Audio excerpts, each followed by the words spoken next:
welcome back to another episode Up and Running. Thanks for watching. Alright, on today's episode, I'm going to talk about a few misconceptions or things that I've heard consistently throughout the years, and hopefully we can shed some light on them and get them cleared up.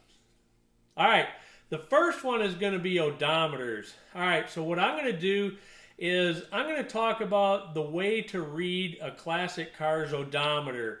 There's a few different variations of them, but basically the biggest thing is that there's no 100,000 miles that you can see on the odometers. They went to 99,999.9 in some cases, and we'll get into that. But they didn't read 100,000. They just went straight back to zero. So, all right, let's talk about that. All right, so the first car that we're going to take a look at, so this odometer reads 63,194.6, and you see the first 5 characters are black, and then the last one is white. The white is the tenths. So the 6 that you see at the end of the number is white. That's how many tenths of a mile the odometer is reading. I've had some people say, well, that reads 631,946 miles. That's not right.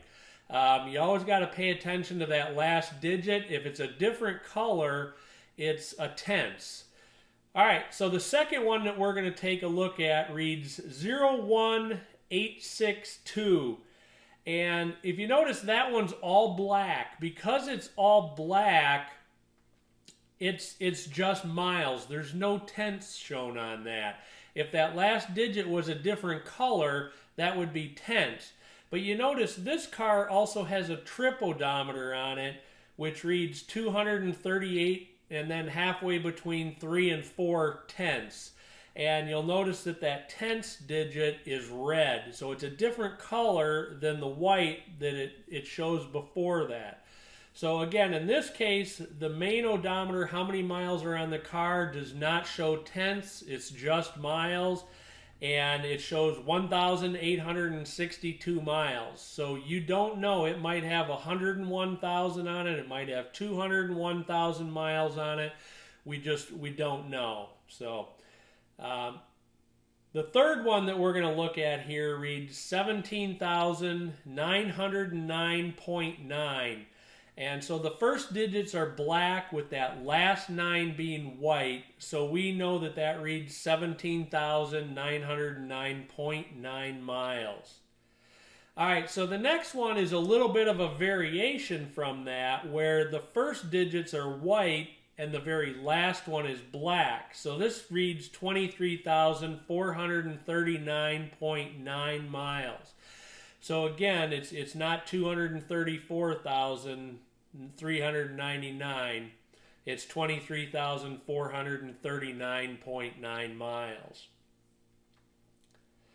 All right, so the next one shows 52,375, and it's between 8 and 9 tenths. The next one that we're going to look at reads 7,021.9 miles. So again, it's probably 107,000 miles, but it's that what you see there reads 7,021.9 miles. All right, the last one that we're going to look at reads 33,265.3. Again, with the black being the miles and the white being the tenths. So I hope that kind of clears that up for people. It's one of those things I keep hearing consistently over and over and over again. I just watched another video on YouTube where they showed the odometer, and the guy thought it showed 52,000 miles, and it was really 5,200 and whatever. I can't remember the number, but that's the way to read those. So here's a little clip of the car we call Novocaine, and it's a 64 Nova, and this car has over 400,000 miles on it. And so let me show you how this odometer reads. All right, so the odometer in this car, you can see, is a 5-digit odometer, plus it's got the tenths. And it says, looks like 31,000 747.9. It's actually just rolling over to 748. And in this case, the car's got 400,000, plus what's showing on the odometer, so it's 431,000 miles. All right, the next thing that we're going to talk about is batteries. I have a lot of people come to me and say, hey, my car won't start, or it's acting funny, or it's dead all the time. It won't start. If the headlights are on, it won't start. And it's got 12.5 volts in it, so I don't know why it won't start.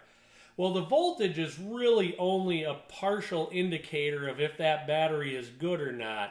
What you really need to do is load test the battery, and at that point you'll know if that battery is good or not, because it'll tell you how many available cold cranking amps that battery has available. All right, something you'll notice is that I actually made a mistake in here. I called it a SL1 battery. It's actually SLI, which is starting, lighting, and ignition.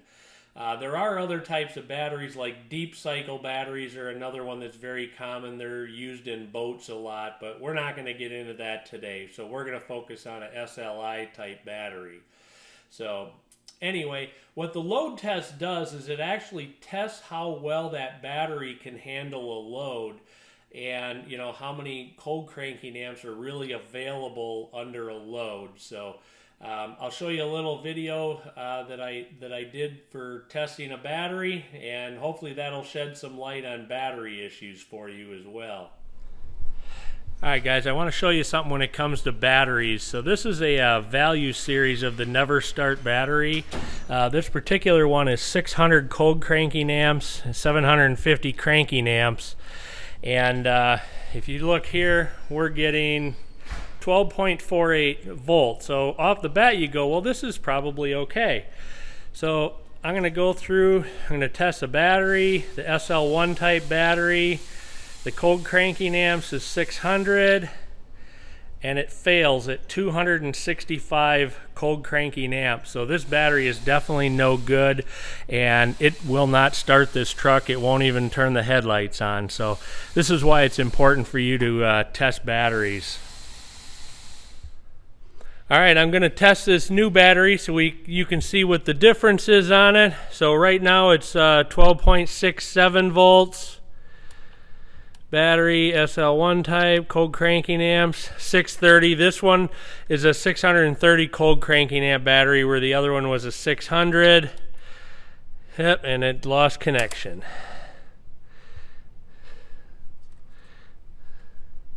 All right, let's try this again. 699 cold cranking amps, and it, as you can see here, the light is on green for okay. So this is a good battery, so it's gonna work.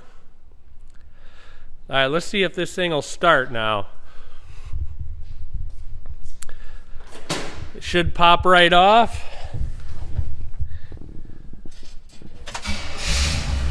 Fires right up now.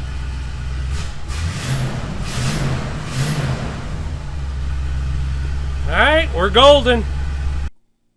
All right, the next thing that I want to talk about that I hear about all the time is oil. And what I'm referring to there is a lot of times people will take an old engine from an old car, it's maybe been sitting for the last 30, 40 years, and they take a valve cover off and they go, oh my God, did nobody ever change the oil in this car? Well, one thing that has changed for the better over the years is oil technology. If you go way back in the day, 40, 50, 60, 70, 80, 100 years, the quality of oil has changed drastically for the better. So like when I was a kid, back in the 70s and 80s, and we'd open up an engine, there was always gunk everywhere in that engine. And the reason wasn't that people, didn't necessarily change their oil. Many people did change their oil on a regular basis every 3,000 miles. But the oil just wasn't as good as it is today. When I open up modern engines, that have 200,000, 250,000 miles on them, they're still extremely clean inside in most cases. But if you go back, say you pull an old Buick out of the weeds, a 60s Buick, and you take the valve cover off, and it's totally crusted and carboned up in there. It's not necessarily because the oil was never changed. It's probably more so that the oil that was used back in the day wasn't as good, and it left a lot more deposits than oils do now. So just because you see that doesn't mean that somebody didn't take care of something. It's probably that the oil just wasn't as good back then. All right, so the last topic I want to hit on today, a young buddy of mine, Jake, you've seen him in some of the other videos, I'm sure, asked me something. He's got a 79 Chevy pickup that has, I think he's like 95,000 miles on it. And he's like, hey, is that engine about wore out, or, is it worth me putting an overdrive transmission in it at this point? And here's my own opinion on that. Back in the day, the 60s, 70s, even into the 80s, vehicles didn't really get more than 100,000 miles on them. If you saw a car for sale that had 100,000 miles, you were kind of like, oh, that thing is shot. That thing is about wore out. There's a multitude of reasons for that, and I'm speaking in generalities here. This isn't a cast in stone kind of thing. But what happened back then is cars, most like American classic cars, had 3-speed automatic transmissions, or if they did have like a 4-speed manual transmission, when you were heading down the highway going 60, 70 miles an hour, that car or that engine was turning between 2,200 and 3,000 RPMs. So the engine was really screaming all the time. And so, if you count the revolutions of an engine's life over time, I mean, that number was huge very early on in its life. So they just didn't last as long as modern engines did. Another reason is, modern cars do have overdrive. They run a lot lower RPM. But the second thing is, a lot of the technology that went into the metals inside the engine is better nowadays, and they do just last a lot longer. Then if you couple that with the oil technology being way better nowadays, the engines do last much longer now. But it was pretty common back in the day, to see a car with 100,000 miles on it that was burning oil, and it smoked a lot, and things like that. I can remember seeing some cars with 120,000 miles on them, and man, they were wore out. The body of the car may have been halfway decent yet, but the engine was really worn out. So that's kind of how I answered Jake in this, is that, well, if the bulk of those miles were put on years ago when they were using the older oil technology, it's probably about worn out. But if maybe through the 90s it only had 40,000 miles on it, and since then they drove it a lot more miles, it may not be in as bad a shape as if all those miles were put on it back in the 70s and 80s. So I know that doesn't make it 100% crystal clear, but that gives you an idea of what of how the perception of miles over the years changes. I mean, right now I look at a vehicle that's got 150,000 miles on it, and I'm like, oh man, you're good to go for a long ways yet. You change the oil in this thing, you can get another 100,000 out of it. I see vehicles all the time that have 300,000 miles on them, coming in. So that's very realistic. If you keep your oil changes up and keep it maintained, that should be no problem at all. So, all right. So I hope you enjoyed the little insights that I gave today. And if you've got any other comments or anything, please leave them down in the comments. If you like the video, click the like button. But I hope you enjoyed it, and be sure to come back next time. Thanks for watching.